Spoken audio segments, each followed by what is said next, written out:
Whenever. Good, man. Peter, thanks very much for the interview. Thanks for your time. What motivated you to become a struggler against capitalism via a revolutionary party rather than a wider and more powerful, say, social democratic alternative? First of all, I joined the Communist Party of Australia when I was 16 years of age. And the reasons for that were that I was brought up experiencing the 1930 depression, but it was also a period in which the world was facing the upsurge of fascism in Europe, Nazi Germany and fascist Italy, and of course militarist Japan. And it seemed to me and to a lot of other people at that time that that was a very big issue which concerned everybody. I read a bit in those days, books which were published by the Left Book Club, such as Why You Should Be a Socialist and Socialists of the World by Hewlett Johnson. I read books about the communist movement and later on the very famous history of the Communist Party of the Soviet Union, and all of that was sufficient to convince me that it was necessary for somebody who wanted to get things done, who wanted to improve the world, who wanted to maintain peace. And of course at that time the Second World War hadn't started, but the threat was there, so it seemed to me that a communist party was the best organisation because the communists were very active in the struggle against war and fascism, in particular in solidarity at that time with Republican Spain, which was standing up against fascism, and also at that time the example of the Soviet Union, which was building socialism and was the only country in the world which was acting in solidarity with Republican Spain and was therefore the strongest force against fascism.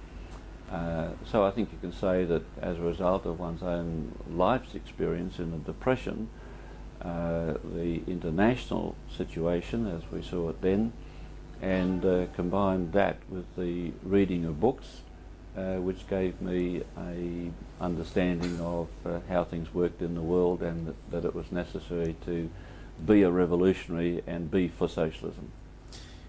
Do you think that there are any, if I call them deficiencies, within the concepts of the social democratic movement, the Labour Party type movement, that will not make it able to reach socialism?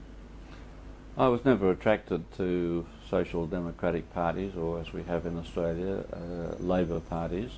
You should remember that at that time, in the Depression years, the Labour parties were responsible for the Premier's plan, which cut wages and social welfare. Labour Party governments in South Australia, where I come from, were responsible for very savage police attacks on workers, and it was fairly obvious that the Social Democrat Labour parties weren't on the side of the workers at all, even though they might have introduced some reforms on some occasions. So that again was based upon one's own real life experience, which led me to believe that social democracy wasn't really the way at all. I suppose in those days when you joined the communist movement, Trotskyism wasn't really as widespread as it is today. How do you view Trotskyism today? Well, you're right. At that time, Trotskyism wasn't of any significance at all. It was only a very small movement in Australia, a very small number of adherents, and the main revolutionary organisations were the communist parties, and that's still basically the case today. I think that the reason why there's been some growth of Trotskyist movements in Australia, first of all, the communist movement itself has ceased to properly debate this question, I think, and not sufficient is being said and argued out about Trotskyist theories. That's one thing.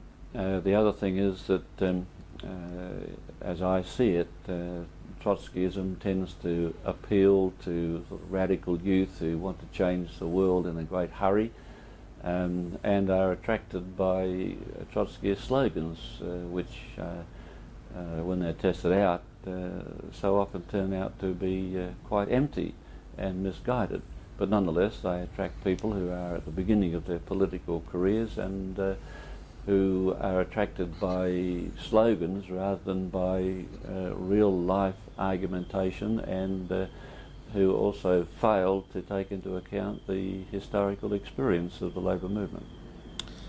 If Australia is to work its way out of capitalism, do you think that can be achieved by a single political party, or do you think that a wider unity of the left is necessary? Well, we're in favour excuse me, of a wider unity of the left.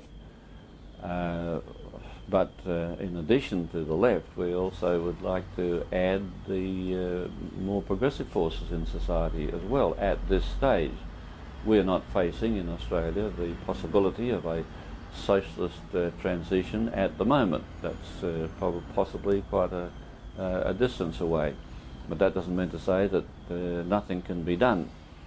And our party, the Socialist Party of Australia, has worked consistently for a number of years to try and cooperate with the other left parties, including the Democratic Socialist Party, with the Communist Party of Australia before it became liquidated, with the Association of Communist Unity and several other groups.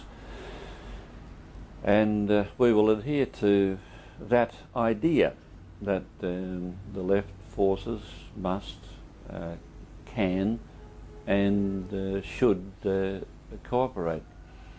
But we also think that there are quite a few other political organisations and social and community movements who support and struggle for things with which we agree. I mean, there's the environmental movement, for example, which has undertaken some very courageous actions.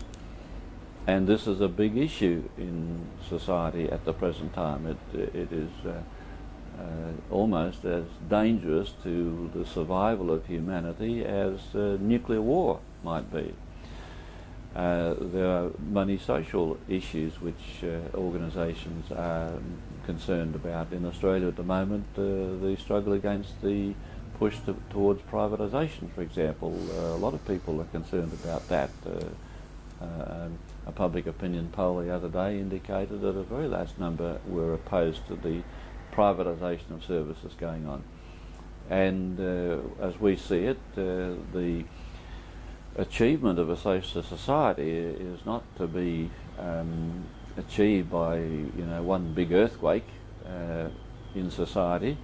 That's possible, it can happen, but much more likely by a whole process of development from small struggles to big struggles, leading eventually to a realisation that it is necessary to make very fundamental changes in society. That's the process by which, in our view, socialism will be won, and if one looks at the experiences of other countries, that's what's happened in other countries as well. However, with my limited knowledge of Australian political history and looking at those very issues today, the struggle for the environment, against privatisation, for decent public transport, decent education, similar struggles in the older days seem to have a political direction, a political kind of coherence about them. In fact, I would say that they were very well organised to use those struggles to move away from capitalism. Today, my impression is that those struggles, whilst the people in might be doing terrific work and have very good intentions, it lacks the anti-capitalist direction. Why is that so, first of all, in your opinion? If so, why? No, I don't think it's true, actually. I don't think we should romanticise the struggles that have taken place in the past. If one goes back, for example, to one of the biggest movements that Australia's ever seen, which was the movement against the Vietnam War. But although there were socialists involved in that and quite a degree of politicisation took place during the course of that struggle, it wasn't in itself a struggle for socialism. And when the Vietnam War ended, in victory, I'm pleased to say, for the Vietnamese people, the organisations which had put on those huge demonstrations in Melbourne and Sydney and elsewhere, they terminated their work and moved on to something else.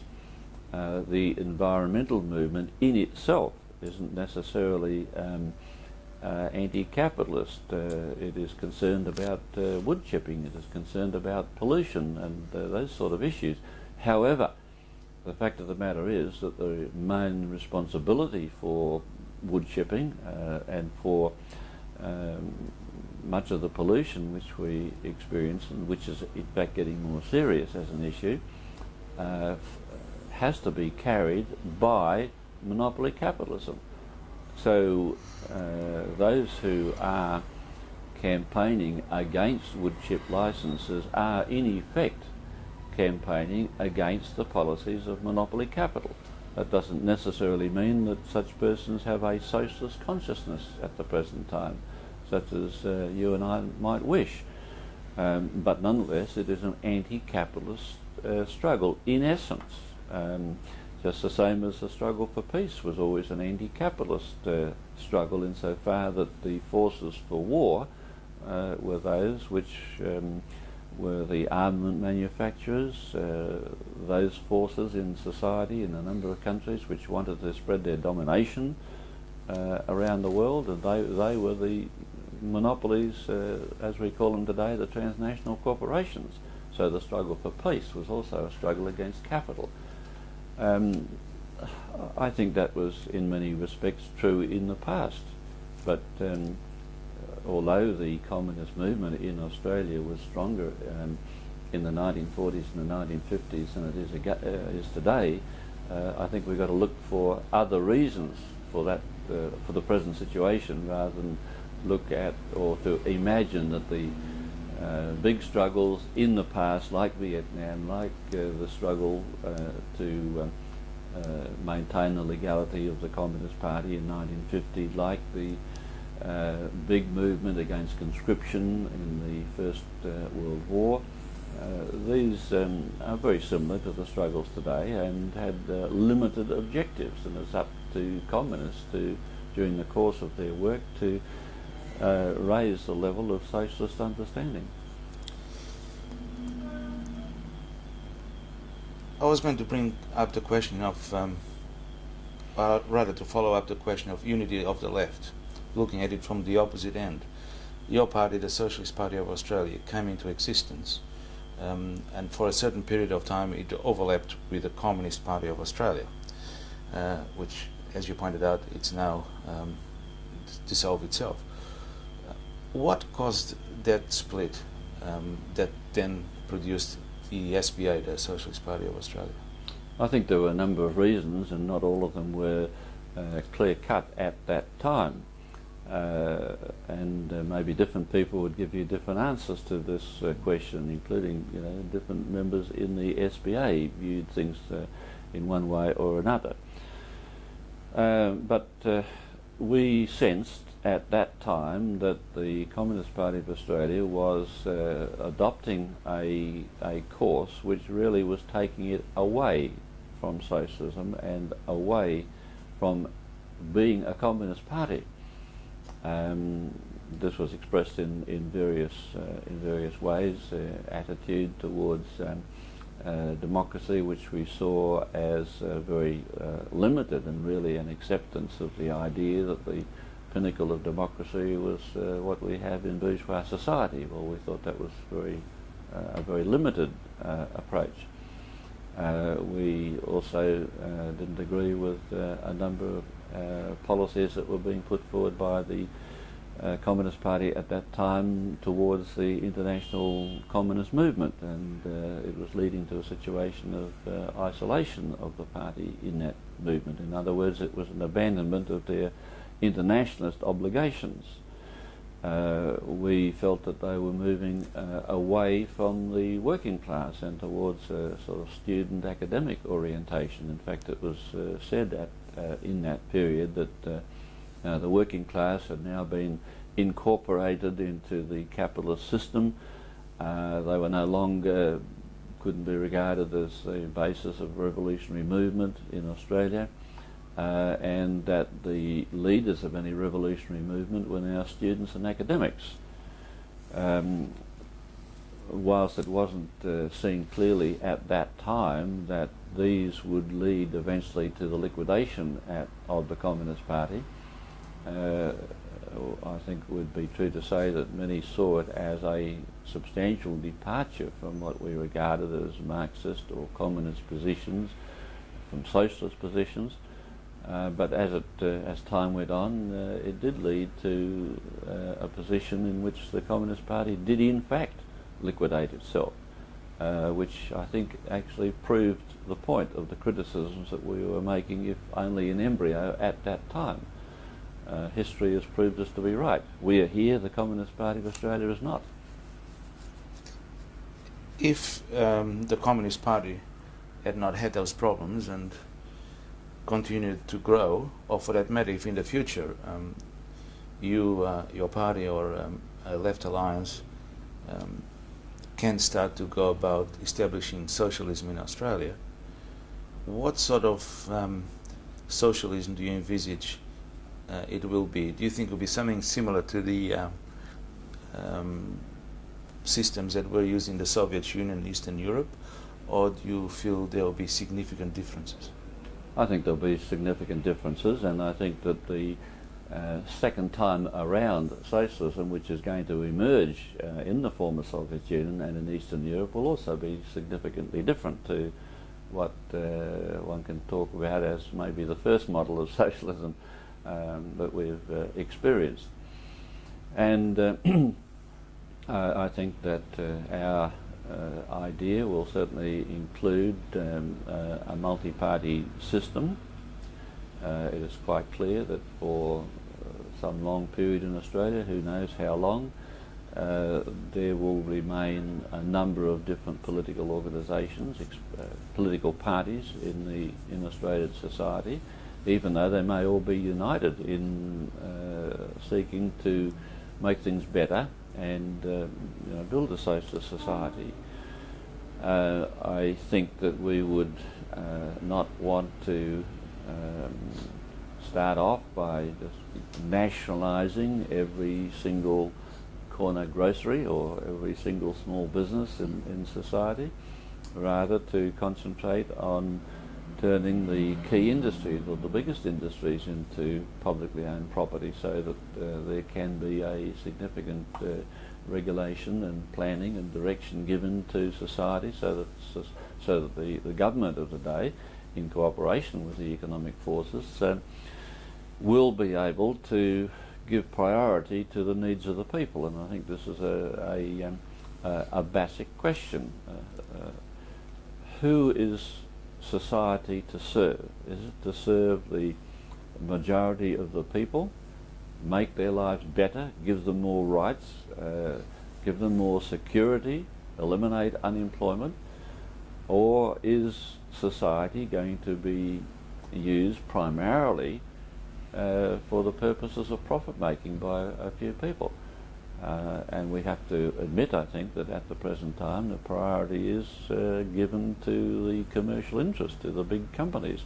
That's not our priority. So that's a very fundamental question which has to be answered, and it has to be carried out by various policies, government legislation and that sort of thing.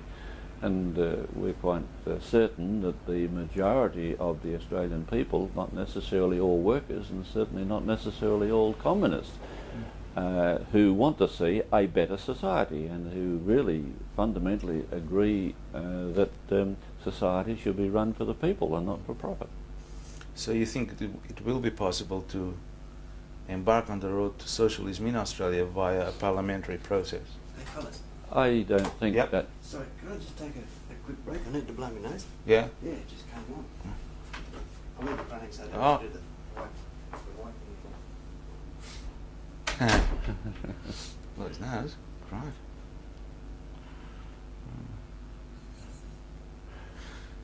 That's why they have the... Oh no, they don't have cameramen in different rooms, do they? No. No, he's locked himself out. Oh. Takes a moment. This is life to air. Yeah, I know. There, sorry about that. So, right. I might ask the question again. Ask the question again, yeah. Yeah, then we have a good editing point there. So, Peter, do you envisage that in Australia the road to socialism is possible using the parliamentary way? I don't think you can conclude from what I've been saying that that is the only alternative, or that is the course that I'm suggesting. I think that any revolutionary movement that's worth its salt has got to be able to and make use of all sorts of methods of struggle, which includes the parliamentary, but not exclusively parliamentary. There's no way by which substantial social progress can be made in Australia without there being a very big mass movement. And that's the fundamental question of change in Australia or in any other society. Unless there is big mass actions in support of various economic, social and political demands by people in the streets, at meetings, in various forms, strike, struggles, whatever, there won't be any social change no matter how long Parliament sits. But that doesn't mean to say that we exclude taking part in a parliamentary process. It is another platform of struggle, if one likes to use those terms. It doesn't obviate either or eliminate the necessity in some circumstances of armed struggle. We've seen this take place in a number of countries. The most recent example that one could give is the struggle in South Africa, which has led to a parliamentary victory for the African National Congress. But the ANC also had its armed wing, and they took part in some military actions during the course of this struggle. Now, how this will work out in Australia, we don't know. Time will tell. But any revolutionary organisation that gives up any possible tactic or any possible means of struggle is courting disaster. So we look at it not from just parliamentary, but from the whole range of the various means which a revolutionary movement must have if it's to be successful. The essential human force of your ideology and of your party is the working class. However, communists today have a lot less influence in the trade union movement than they did 40 years ago. Why do you think is that? Well, I think that this is partly due to the splits and divisions which have taken place in the communist movement.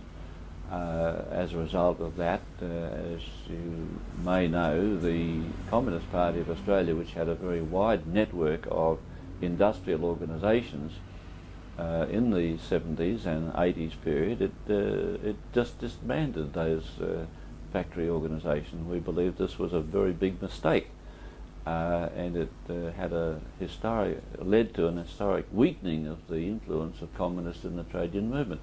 That needs to be re-established. That's one factor. And as a result of the dismantling of those militant worker organisations, the influence of militant workers was reduced.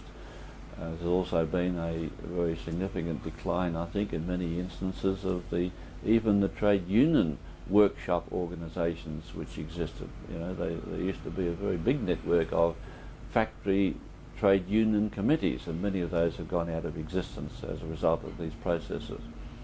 I think another factor has been in recent times the attitudes which have been which have come into existence in the trade union movement itself, in the leaderships of many trade unions who were persuaded that the way to proceed in the future was to sit down with the boss and work out some deal or other. We're not necessarily against talking to anybody, including employers. This has always gone on. But we think that the idea that that's the only thing that needs to be done is a mistake. Once again, if you merely limit yourself to talking and refuse to consider taking industrial action where necessary, well, then you're tying your hands behind your back, and that's what has in fact happened. And this has led actually to a significant weakening of the trade union movement as a whole. Everybody knows that trade union membership is going down in this period, and the reason it's going down is because the trade union movement, in the eyes of many workers, is seen to be ineffective. It's not doing its job, and as a result of that, people say, well, why should I be in the union? Why should I pay my fees? But I'm certain that if the trade union movement in Australia really put its best foot forward and really set out to struggle, and was clearly seen to be struggling for the workers that it represents, well, the downward trend would be changed. And again, this is shown from historical example, if one likes to go, where the trade unions were putting up a militant struggle clearly on behalf of their members, then members will join it. You talked about the collaboration between the trade unions and the bosses. Do you think the so-called prices and the incomes accord has played a role in that? Well, we were always critical right from the beginning about the prices and incomes accord, although if one just reads the first accord document as a document in isolation, well, one can say that there's a number of good things in it, and the fact of the matter is that as time went on, a number of those statements in the accord and alleged to be agreed objectives were thrown overboard.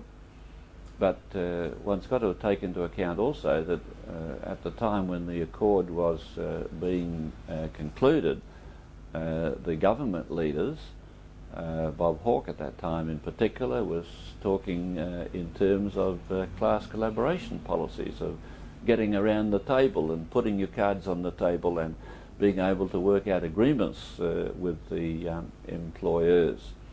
Bob Hawke too, even before that, when he was the chairman of the president of the AC, or was he secretary? I forget which now, but the leader of the ACTU, he was regarded as the big Mr. Fix-It, you remember, and when workers were out on struggle, he proceeded to come in at a certain given time to settle it, and not always by any means in the interests of the working people. A very good example of that in that period was the Sequeb dispute up in Queensland. That was after the Labor government had been elected, but when this idea of class collaboration had taken hold, and that was settled, and the Belkey-Peterson government had a big win. But it was the Labor government at that time which really pursued a course which turned out to be very unfavourable, and we said so at the time. So we were very critical of the accord, because we saw that it would lead to this class collaborationist policy in the trade union movement, and one had to not just read the words of the accord, but look deeper into the actual circumstances in which it was concluded and the reasons why it was being concluded at that time. And as I said earlier, it wasn't very long after the accord had been entered into, and after the Labor government had been elected in 1983, that many of the terms of that first accord were just quietly forgotten about, including the basic approach to economic policy the theory behind the economic policies, which had been the traditional policies of the trade union movement and of the Labor Party.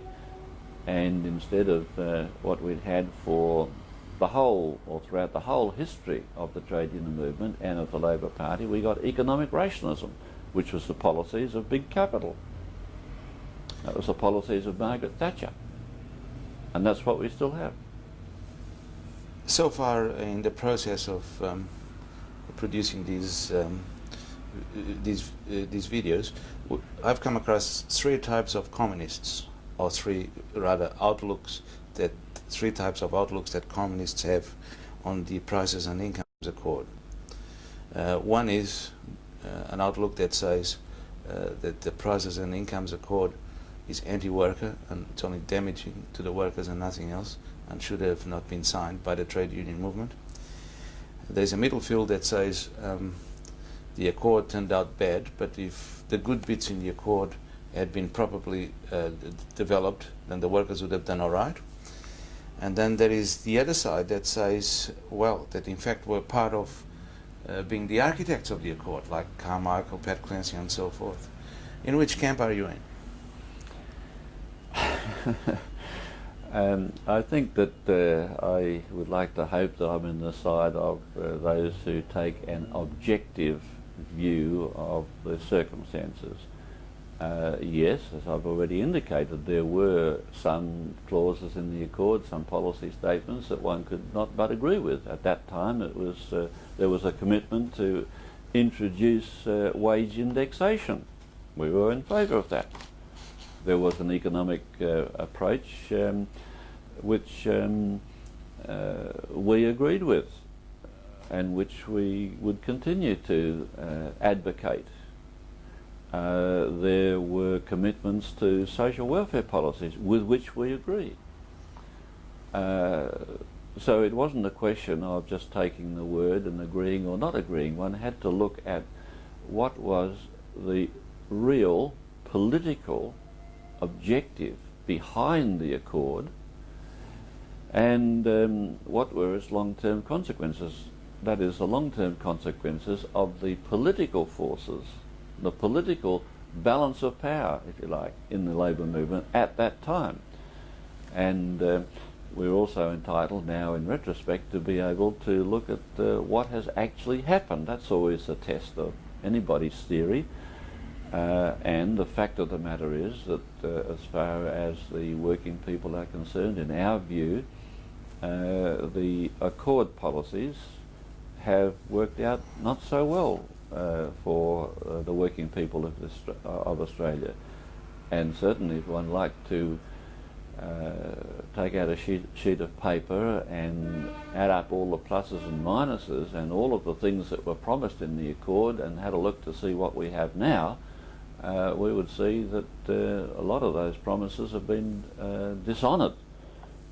So I think that I'm all in favour of looking at things objectively and trying to work out what is correct, rather than putting people in different camps. I think there's a point here, and that is that a general point, if I might make it, and that is that there'll always be differences of opinion about complicated questions. There's nothing wrong with that, because people will look at things from different sides, and that will always be the way. What we've got to guard against, I think, is precisely this tendency to put people into boxes and then slam the door and leave them there forever and ever. People are entitled to learn by experience and to change their opinions and to feel comfortable in a position, in a party or in society, in being prepared to listen to and hear other people's points of view and other people's arguments. Too often in the past, in my opinion, there's been this tendency, because somebody has a different point of view, to regard them as beyond the pale and having been deserters or traitors, or to put them into boxes and, as I say, slam the door, and that's the end of that. But we have to have room for discussion, for recognising the inevitability of different points of view on various questions, and to hold out the inevitability also that people's points of view will change over time. They will give up wrong ideas if they've held them before. And I could speak from my own personal experience. I've done that. I don't find it very painful either to have to be able to admit that the views I've held in the past turned out to be wrong, but also very often they turn out to be right as well. But I hope nobody would draw the conclusion simply because one takes a point of view that this or that person is thereby necessarily a traitor and a deserter or something like that. We've got to get away from that. Perhaps not at the moment, but in the past, the Australian people, Australian working class, it's the majority of the people, have placed immense trust on the communists, and in fact I think that was reflected by the fact that communists were elected to the highest positions in the trade union movement. However, when it came to parliamentary elections, that trust did not happen again in the parliamentary electoral process. Why is that, do you think? Well, just to confirm what you say, we've had a number of examples of that. People like Jim Healy, for example, who were outstanding communist trade union leaders, didn't win the votes of waterside workers who were subsequently asked to vote for him in parliamentary elections. They vote for him as a wharfies leader, but not for a political leader. And I think this relates to the influence in Australia of the Labor Party, the long-standing historical influence of the Labor Party, including amongst militant workers, and the idea that although, yes, it was a good thing to have a communist as a trade union leader because he would fight the boss and he would win conditions and look after one's injuries on the job and get workers' compensation and get more holiday pay and things like that. But at the same time, the workers didn't feel confident to elect such people to govern the country, because that's what you're doing when you vote for parliamentary candidates. And I think this related to the fact that most workers at this stage in Australia, although they might regard communists as being pretty good fellas, and they don't think that it's necessary to have the substantial changes in the parliamentary sphere that communists advocate. In other words, they not yet convinced that socialism is the best way forward and that we need to get rid of capitalism, because that's really what the communists fundamentally stand for in parliamentary elections. So workers aren't prepared to go that far and are satisfied to get a few reforms from time to time, and they think that that's adequate for their lives. That's how they look at it, and I think it'll be some time before that state of affairs changes. Maybe the workers, the people in general in Australia, I'm not trying to be condescending, but they don't really know that well what socialism is. How would you describe socialism to the average person? Well, I would describe socialism as a system which is set out to give priority to looking after the needs of the people. What does that mean? It means being concerned for jobs. It means being concerned to provide education and hospital services for the people. It means the opportunity to provide cultural advancement as a big aspect of people's lives, and an increasingly big aspect as technology takes over. It means establishing economic planning in society, so that those priority needs of the people can be given priority. It means having a foreign policy of peace, mutually beneficial relations with other countries and things of that sort. That's what socialism means as far as people are concerned. That's what it has to bring to the Australian people. Really, socialism means doing something about the aspirations of the ordinary people. It certainly needs to be effected. It needs to have political representatives and the government which is committed to those objectives. We have to have politicians in Parliament and in the government who are in fact dedicated to that cause and not to some opportunist cause, or who look after the interests of big capital as their priority.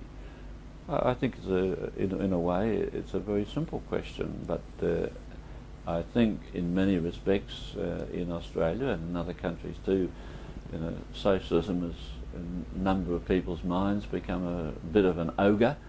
I think this has been achieved by years and years and years of anti-communist and anti-socialist propaganda.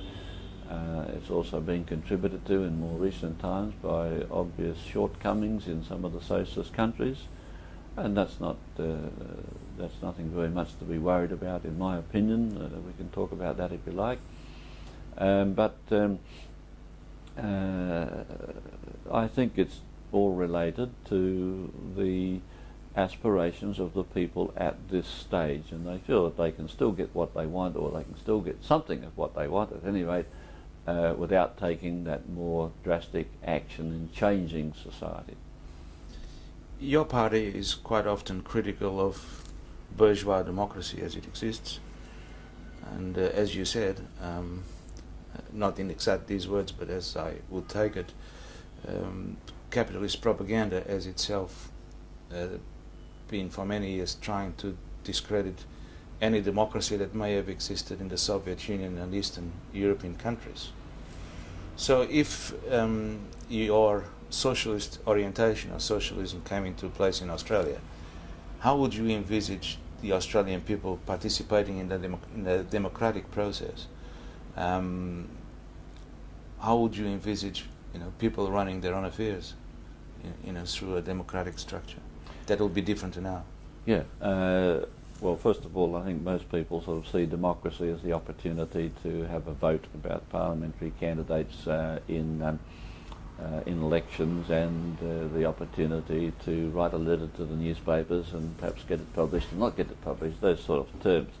And they're not unimportant. We adhere to those, although as far as the parliamentary election system is concerned, we'd favour basically a system of proportional representation as a much more democratic method of election than we have at the present time, which favours the maintenance of the two-party system in Australia and makes it very, very difficult for smaller parties to get any representation at all.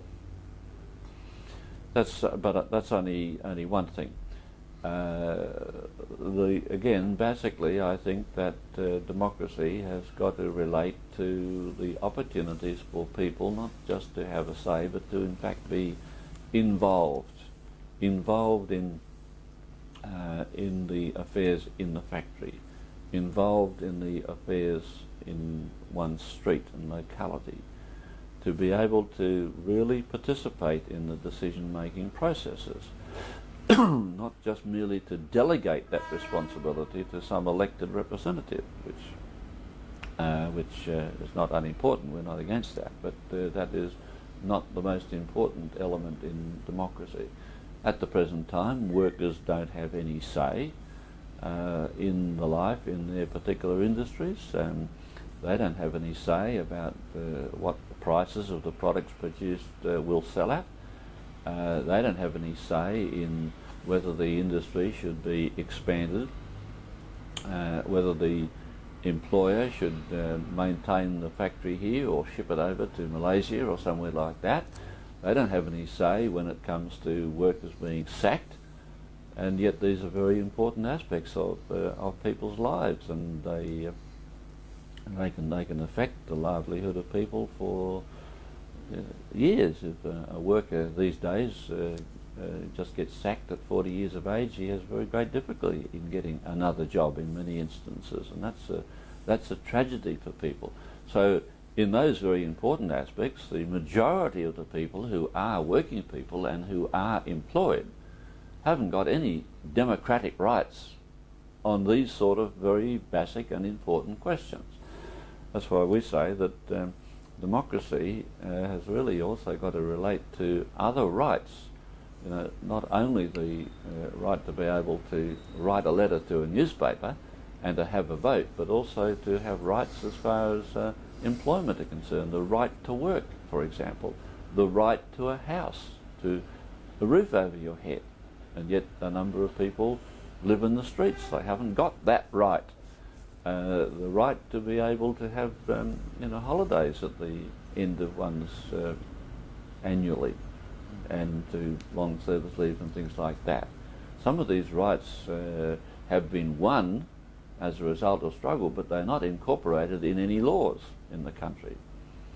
They are incorporated in such laws as the United Nations Charter of Human Rights. You'll see them all there, very fine. And although the Australian government actually ratifies the United Nations Charter on Human Rights, it doesn't apply them. So we would like to see incorporated in law and in fact the sort of rights that have been listed by the United Nations in the United Nations Charter of Human Rights. And then we would really have we will really have a worthwhile democracy in this country, an all-round democracy covering, political, social, economic rights. And that would be something which we would aspire to, and we think needs to be won eventually. Peter, as you are indeed aware, the governmental wing of the Australian Labor Party is making a very strong push to turn Australia into a republic. Do you see that transformation, if and when it takes place, as a potential for to create a progressive direction in Australian politics, or do you see it not going to make any difference? Well, we are in favour of Australia becoming a republic. We are in favour of a new Australian flag. We are in favour of having an Australian head of state. But if the changes to a republic are limited to that, most Australians won't notice very much difference at all in their lives. After all, we already have an Australian as Governor General. So it'll be a subtle change. It'll certainly be a step along the road to Australian independence and self-determination. But in many respects, we already have that state of affairs. So we want to see, in the course of making those changes, but at the same time making a number of other changes as well, so that some of these other matters that we've been talking about can also be implemented at the time when Australia moves, as it will, inevitably, to become a republic. I suppose a lot of Australians cannot help but judge communists on their opinions and views that they had about the Soviet Union, the former Eastern European allies of the Soviet Union, and so forth. And many communists like yourself have endorsed those political systems over there to a considerable degree. With the benefit of hindsight, a lot of things have happened. Do you think you had the right assessment? Do you think you were critical and analytical enough? I think that a lot of things that are known now weren't by any means clear at that time. And furthermore, although I personally was aware of some shortcomings and said so on occasion, but nonetheless we felt an obligation to act in solidarity with socialist countries, even though we were aware of some things which one would like to think hadn't happened or weren't happening. We communists are internationalists, and we have to act in solidarity with the working people, with progressives, with socialists, with communists, with those who are struggling for national liberation everywhere.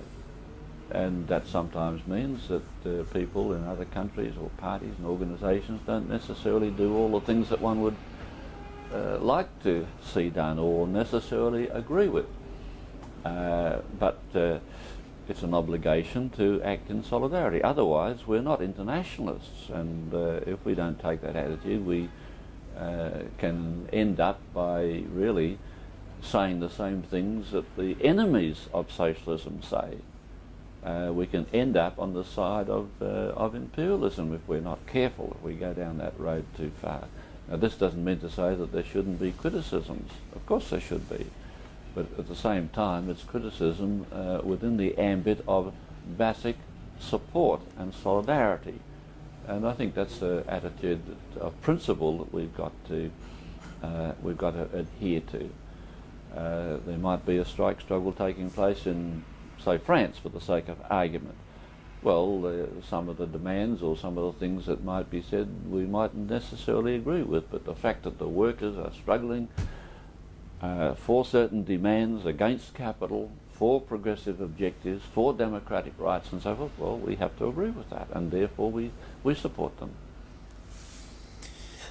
You've mentioned a few negative things that happened in those countries.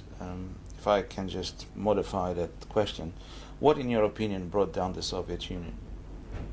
Well, I think that's a very big question, actually, and although we can sit in judgment here and we have some ideas about it, but eventually the people of the former Soviet Union will have to pass judgment on that, and as I understand it, they haven't yet done so. And I think it'll take a long time before all of the factors, all of the elements which made for this historic calamity, really, for the world's people, and that's not just for the people in the former Soviet Union, to be properly understood and evaluated. Well, they've already passed some judgment on that by voting massively against the Communist Party of the Soviet Union and supporting the Yeltsinites, who subsequently have brought them terrible living standards. Well, people unfortunately very often have to go through hard experiences as a part of the process of learning. And whilst it's true that a couple of years ago Yeltsin was riding high, but at the present time his popularity ratings are even worse than Downer's popularity ratings in Australia. Some reports have him sort of with a 10%, 12% popularity rating because of the terrible things which have happened as a result of these policies. And I think that many of the people in the former Soviet Union are beginning to say to themselves, well, things were better when we had socialism. Things were better under the communists, even though we had criticism. And I think that that's what's going to win the day in the long run. So we've got to recognise that things don't stand still, they will change, and sometimes they go backwards, but then again they go forwards again, and we can see in Eastern European countries and in the recent elections in the Ukraine and in Belarus and in some elections in the Soviet Union as well, that the communists are by no means down and out, and although it's a very complicated situation and will take some time to clarify, I'm very confident that the Russian people will find the path to a renewed, regenerated, reinvigorated socialism. They will again pull their country up from the gutter in which it's been pushed and resume their march forward. But there'll be many differences to the past, and there may be a number of different political parties, but certainly among them will be the communists, for sure.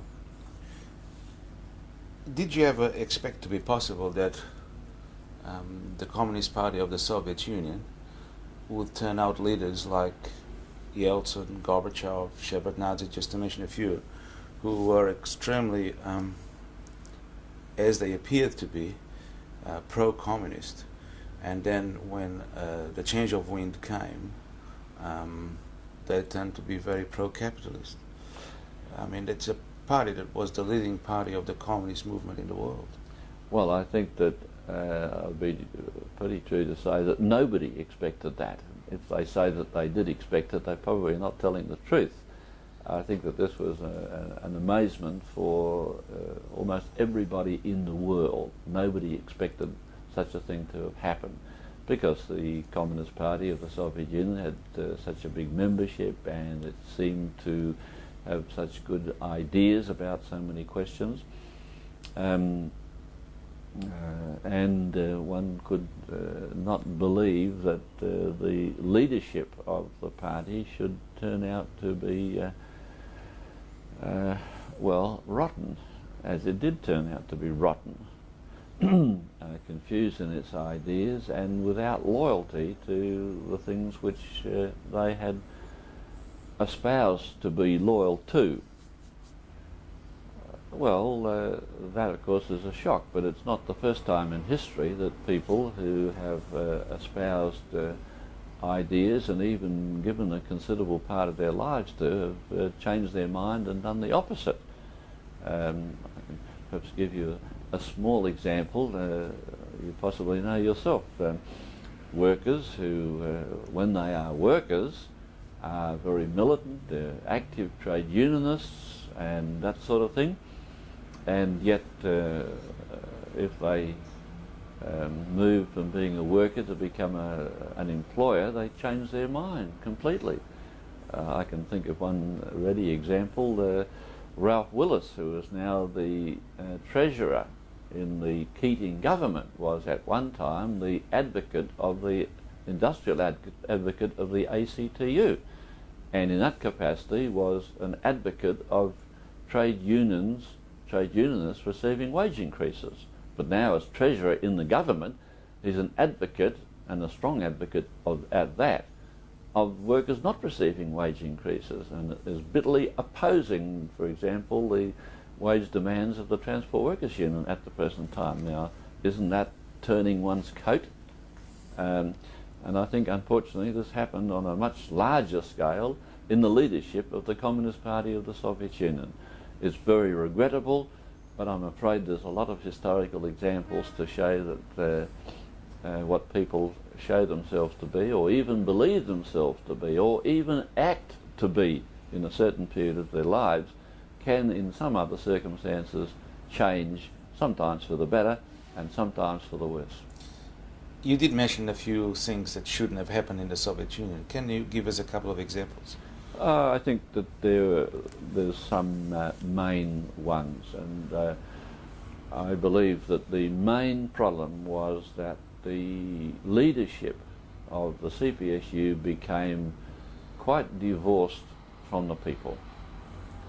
They'd become used to making decisions and having those decisions supported, and in many cases they were enthusiastically supported, there's no doubt about that. But nonetheless, it moved on to being a period when decisions were made arbitrarily, bureaucratically, without consultation and without the support of the people. And they were, as a result, sort of imposed in a way. When one reaches that stage, there is a presumption that all one has to do is to make decisions and everybody is going to say, yes, sir. So there was this evolution over a period of time which created a very substantial divorce between the leadership and the membership. This resulted in a passivity on the part of the people in general. They got unused to being involved in taking decisions. They got unused to taking responsibility. they got quite unused to being prepared to give their opinions about things and to act. And I think this has had a very bad effect because we see it even under the terrible circumstances which exist now economically in the Soviet Union, with enormous inflation, loss of welfare, loss of the health system which they had, loss of creches and kindergartens, loss of education, loss of cultural facilities, loss of jobs, and despite these terrible things happening, many seem to be still confused and not reacting as one might expect people to react in those circumstances. And I think this is because of this long-term failure to involve working people, to make them responsible and to encourage people to take responsibility and to be involved in the affairs of state. Lenin said at one stage that every cook must learn to run the state. I think that is still a very valid observation, but it didn't happen in the Soviet Union, and that was a fundamental weakness. It's very true, as you say, that the living standards for the average person on the territories of the former Soviet Union is appalling. One would think that that would give the communists a tremendous advantage in struggling against the particular government of Yeltsin as it is. However, only a couple of weeks ago there was a communist-led demonstration against the policies of the Yeltsin government in Moscow, and one of the demonstrators, one of the participants, mentioned there were 30,000 people. Now 30,000 people in a city of 8 million plus. Do you think that is a positive amount of support for the communist movement? I think that we would be a little bit hasty in drawing conclusions from the size of a particular demonstration. We've had demonstrations in Australia. There was one here in Sydney against privatisation, which unfortunately wasn't very well organised, and it was very poorly attended. We can draw the conclusion from that the majority of the Australian people don't care about privatisation. But as I mentioned earlier on, one of the most recent polls here in Australia indicated that a very large number of people were opposed to what is happening in terms of privatisation of government services.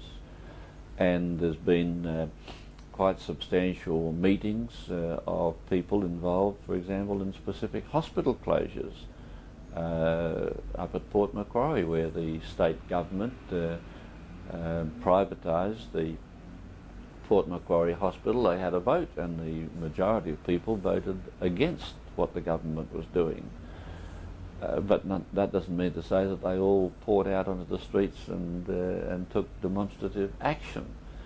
So I think that we ought to be a little bit cautious about drawing conclusions or sweeping conclusions from such demonstrations. Nonetheless, I think that by and large, as I say, the reaction of the Soviet people, as I see it from this distance, has been rather slow in coming. But in October, just gone, the trade unions did call across the Russian Federation demonstrations just recently about the failure of many industries to pay wages even. Not just cut wages, but to pay anything at all for months and months. And according to reports, there was 3 million workers took part in these demonstrations across the Soviet Union, which is a very encouraging development, in my opinion. We shouldn't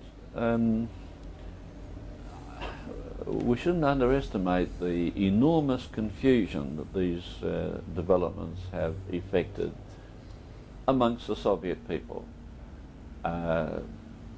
Once they had, on one day they had leadership, and the next day they had no leadership.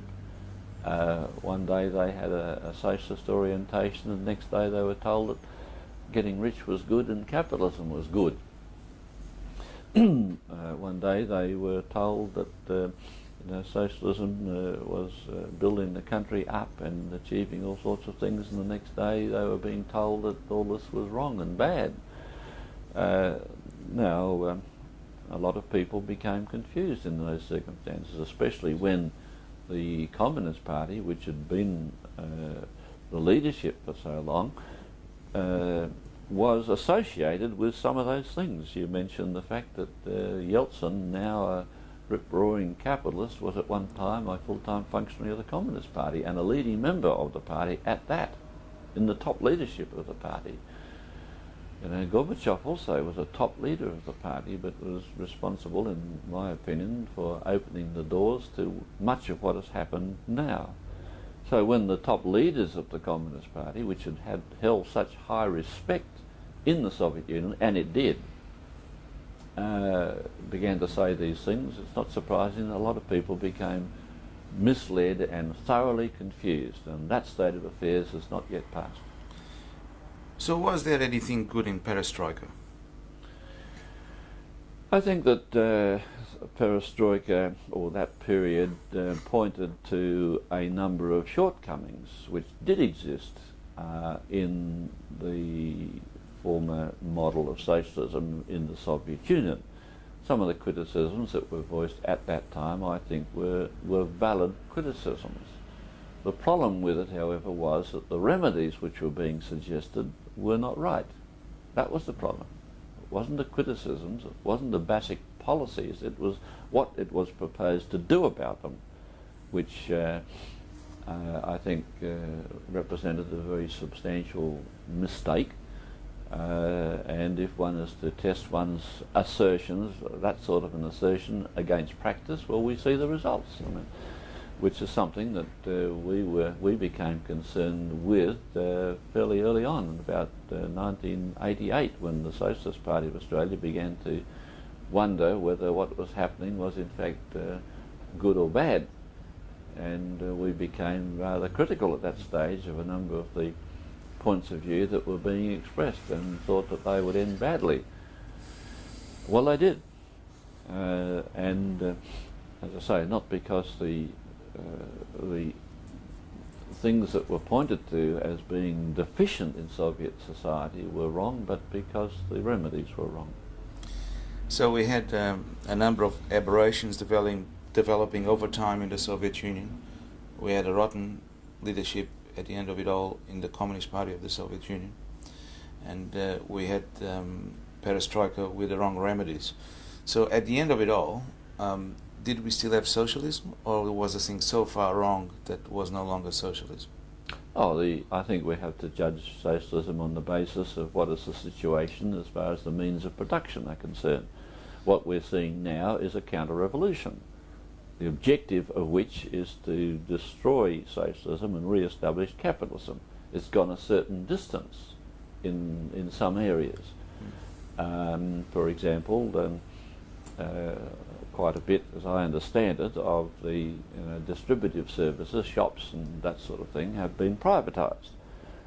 A number of industries have been sold off, given away almost to upstart capitalists, and really they are the lowest of the low types of capitalists. It's very, very crude. It's criminal capitalism of the worst sort. Mafia type capitalism of the worst sort. And don't forget that mafia are not only involved in running drugs, they are also involved heavily in big business these days. And that's the type of sort of entrepreneur that you've got in the Soviet Union at the present time. So when you got to the 80s or mid-80s, do you think you had advanced socialism in the Soviet Union?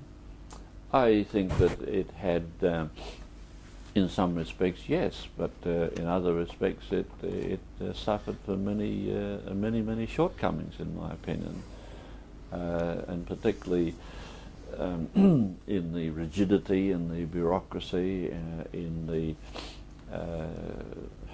as I've already mentioned, the lack of involvement of people, and socialism cannot be divorced from democracy. And if the people are not involved, well, that's not the sort of democracy that we have in mind.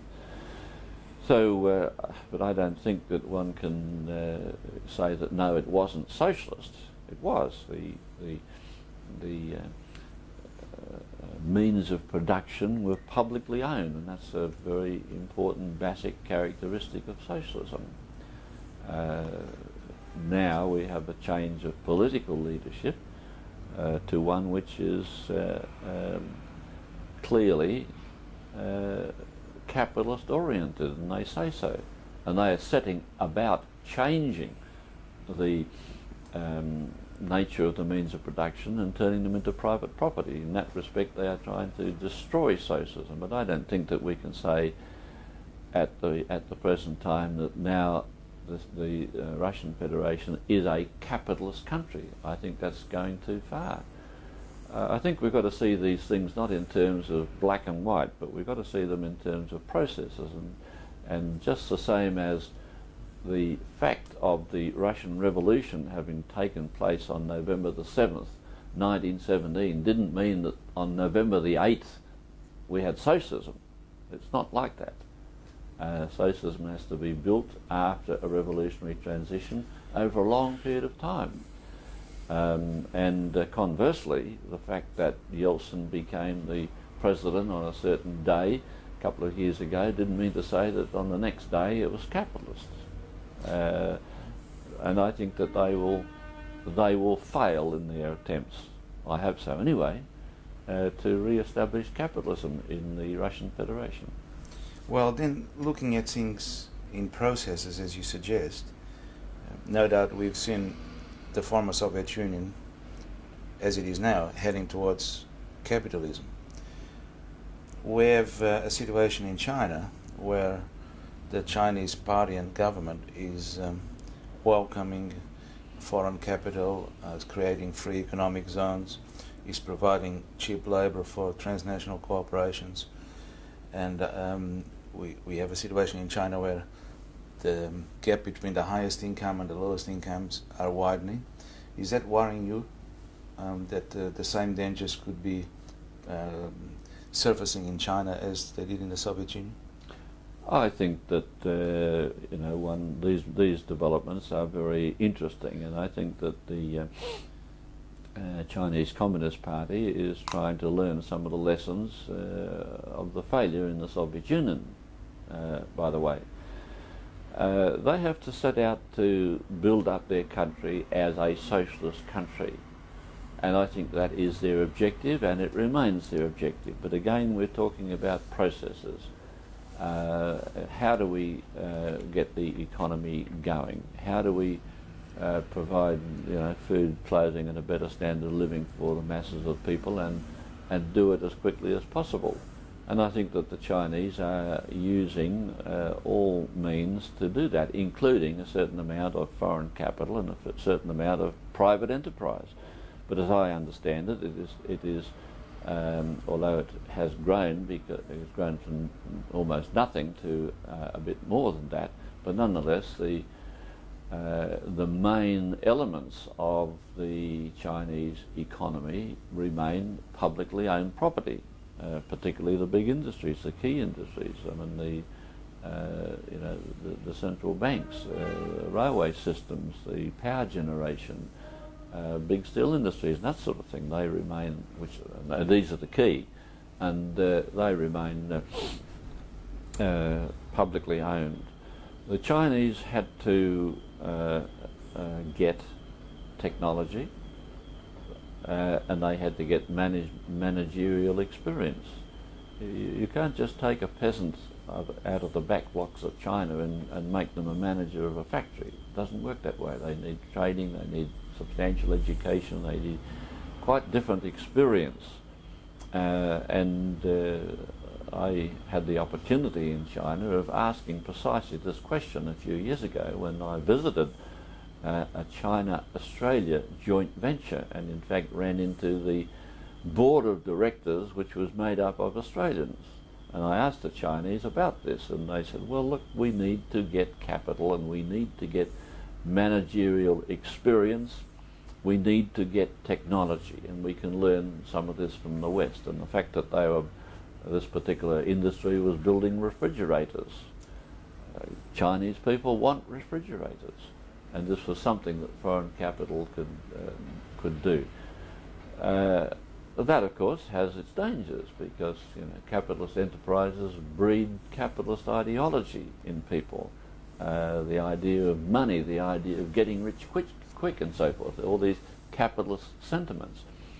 And that's a problem. And the Chinese communists, I think, are aware of that, and just recently, as late as October of this year, which is only just gone, their Central Committee met and adopted a very substantial resolution which dealt precisely with some of these questions, and gave a task to the Chinese Communist Party to strengthen its work, to strengthen its connections with people, and to strengthen its educational work. Now, it's not going to be educating the people in the ideology of capitalism. It is setting out to educate and strengthen the understanding of the Chinese people about socialism and socialist ideas, collective ideas instead of individualism, public ownership instead of private ownership, coming out against money worship and things like that. And I think that this is a good development. We'll see what happens. Nobody can be 100% certain about how history will work itself out. But I think that providing the Chinese communists stick to their principles, and as I see it, by and large they do, they will come through this period. And we will see in 15, 20, 25 years, 50 years' time, a very prosperous and flowering socialist society in China.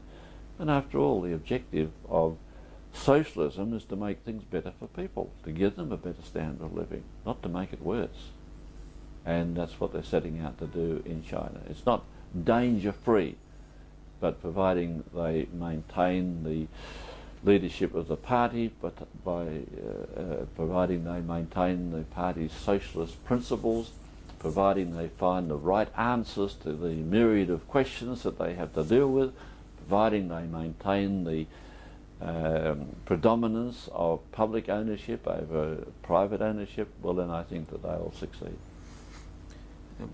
But do you think they're really building socialism when the situation appears to be, well, it's been reported in the Australian media, maybe you care to tell me that's not true. If it's not true, sure, where the living conditions of many Chinese workers are absolutely deplorable, even worse than many cases in Australia, where the number of entrepreneurs is going up, and it appears sometimes with, sometimes without foreign connections, up to very, very shady business behavior, when we have, as I said, a widening gap between rich and poor. Do you think that's moving towards socialism or away from socialism?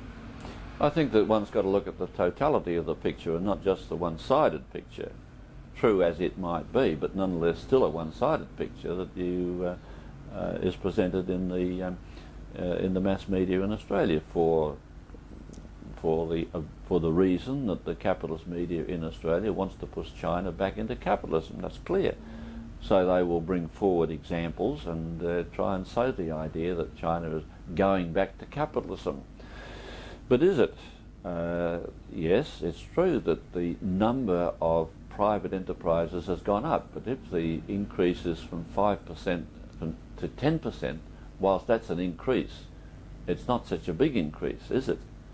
And as I said earlier on, if the government maintains the predominance of public enterprises, and I believe that to be the situation in China at the present time, that sort of an increase is no threat to the fundamental socialist character of the Chinese society. The Chinese material themselves admits that at the present time there's, I think it's 80 million people living below the poverty line. But take into account that 20 years ago that number was 250 million living below the poverty line, and if one goes back even further, the numbers would have been more than that.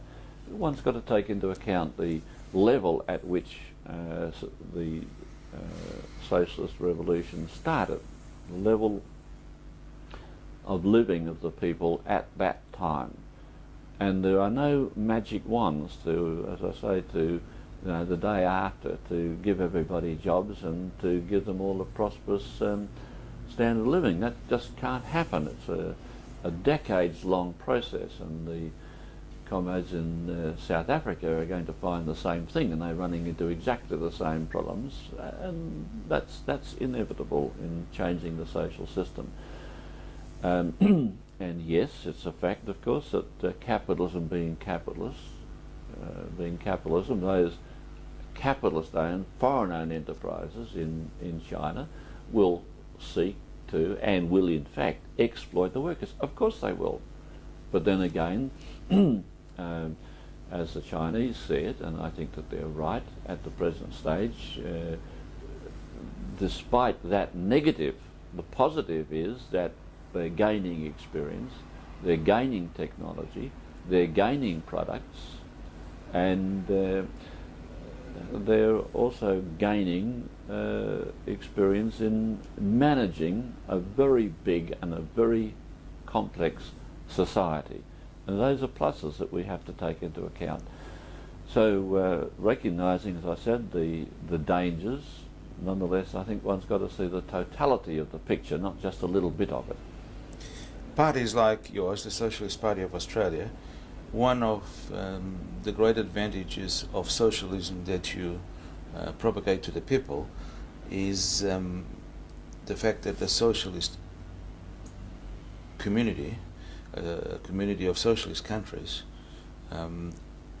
guarantees peace. However, there's been instances, I'll mention one, China and Vietnam, that have gone to war against each other. How do you explain such phenomena? Well, we do have nasty experiences, even in relations between socialist countries. There was a stage at which, unfortunately, there was armed conflict between China and the Soviet Union.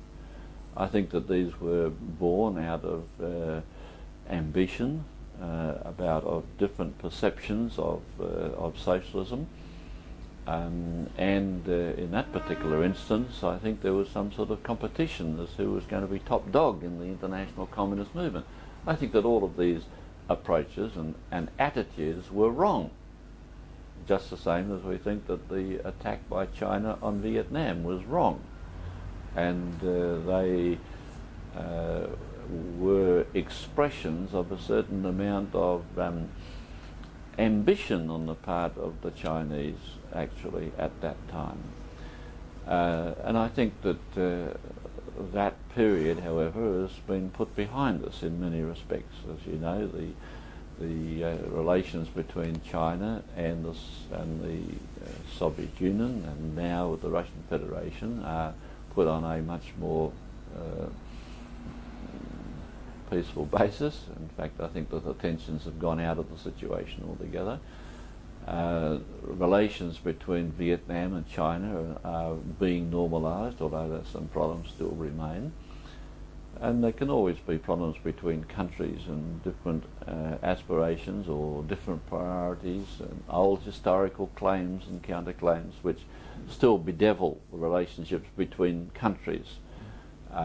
We would like to think that socialist countries would always iron those differences out over a period of time by negotiation through peaceful measures. And I think that idea, that principle, is certainly being put forward very strongly by the Chinese when they talk about adopting as a central feature of their foreign policy the principles of peaceful coexistence. And those principles should not only be preached, but they should also be practiced. And it must be admitted that on some occasions in the past, those principles have not been practiced. And that's the mistake. When conflicts like that happen, Peter, such as you said, the USSR China or Vietnam China, do you think that communist parties outside those countries, such as in Australia, should take sides? I mean, it's okay, I would assume, for individual communists to have an opinion, but for actually the party to take sides in the dispute, do you think that's right or wrong?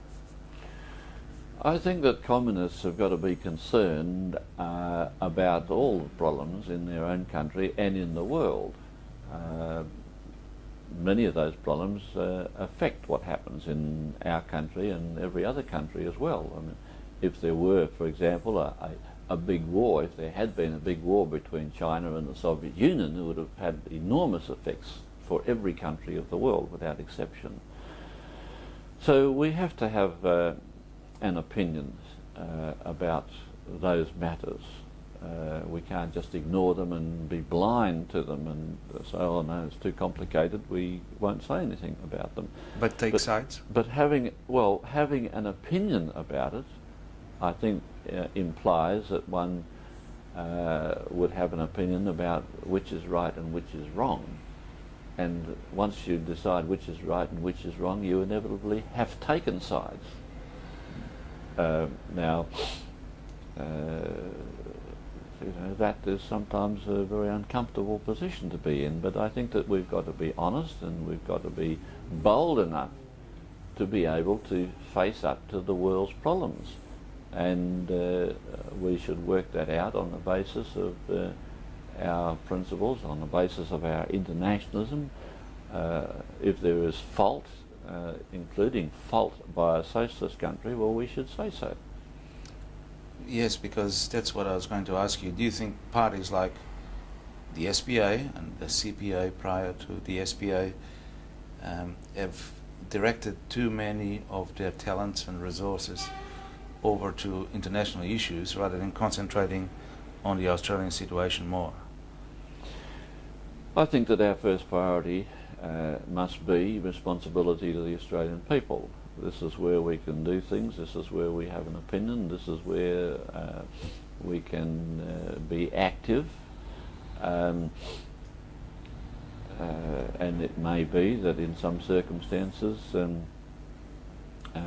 you know, the proportion hasn't always been right in that respect, but we can't just bang the Australian door and isolate ourselves from the rest of the world. And again, if one looks at some of the big things which have happened to Australia, they have been related to international events. Australians have been involved in conflicts overseas, from the Boer War to the war in Vietnam, or to the war in the Gulf, if you like. And some of the very biggest political movements in Australia have been associated with international events. For example, the anti-conscription struggle in the First World War was a very big movement. It became very heated as well, and this was related to the conscription of Australian soldiers in the First World War. I've already mentioned the big movement against the Vietnam War. More recently, certainly in Sydney, and to a lesser extent in other cities, there were quite big demonstrations against Australian participation in the Gulf War just recently. I think we can say that some of the biggest demonstrations in Australia, political demonstrations, have been associated with international events. That might seem strange, but that is what has happened. That's history. But nonetheless, to get back to the main point, you know, our responsibility is first and foremost to the Australian people, and this is where we can make our best contribution, not only to the Australian people but to the international working class struggle. Finally, Peter, as you've been describing to us, you dedicated most, if not 90% of your life to the anti-capitalist struggle. And today, after events in Eastern Europe, Soviet Union and so forth, capitalism appears not only in Australia but worldwide to be stronger and more dominant than ever. What does that mean to you? And if you went back through your political career, what is there that you would do differently? Well, if I could do something differently, I would like to have had the knowledge that I have now when I was 16 years of age. But that's not to be, is it? No. So I've got no reservations about Marxism, about the ideology which I have taken up and which I've sought to use in the course of my political life. And as far as I'm concerned, those ideas work. Marxism does work. It gives one the correct or nearest correct solutions to the problems that one faces. It allows one to develop. It allows one to look at one's past and to draw conclusions from that and to hopefully find better solutions if there's been inadequacies in the past. I've got no hesitation in asserting that socialism remains a better system than capitalism and that a socialist world will eventually emerge, although it may seem to be going in the other direction at the moment. I don't agree with that. There's a certain perception, but at the same time there is the capitalist world is facing enormous difficulties and crises, political, economic and social. And in fact those difficulties are intensifying, they're not overcoming them at all. And they're leading more and more people into various forms of struggle from one end of the world to the other. There's not a single island left where there isn't some form of action taking place from time to time. You know, we've had strike struggles going on for a long period of time in Fiji, for example, that sleepy tropical holiday resort. But we see on Bougainville an unbelievably courageous independent struggle taking place amongst the islanders who, you know, could we have imagined that 20 years ago? I don't think so. Not to mention the big struggles that are taking place in Italy and in France, in Latin America. I mentioned the 3 or 4 million people demonstrating recently in the former Soviet Union.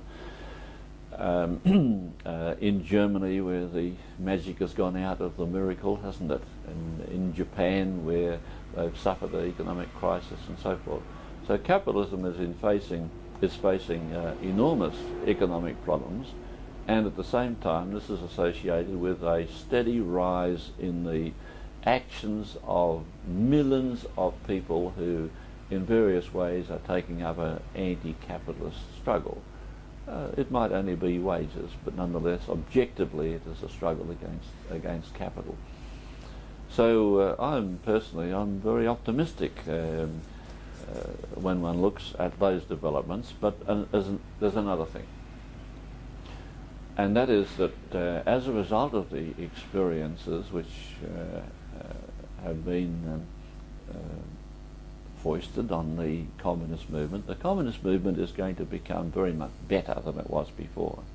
We're going to learn by those experiences and do things better in the future. We will see what was wrong and eliminate what was wrong. And I see it as a part of the inevitable process of the maturing and greater sophistication of the communists. Let us not sort of just be content with voicing slogans about socialism or slogans about working class power. We've got to be involved in the actual daily struggles about these matters so that people see that socialists and communists are in fact genuine when they talk about making things better. We have to make things better today, not in the sweet by and by.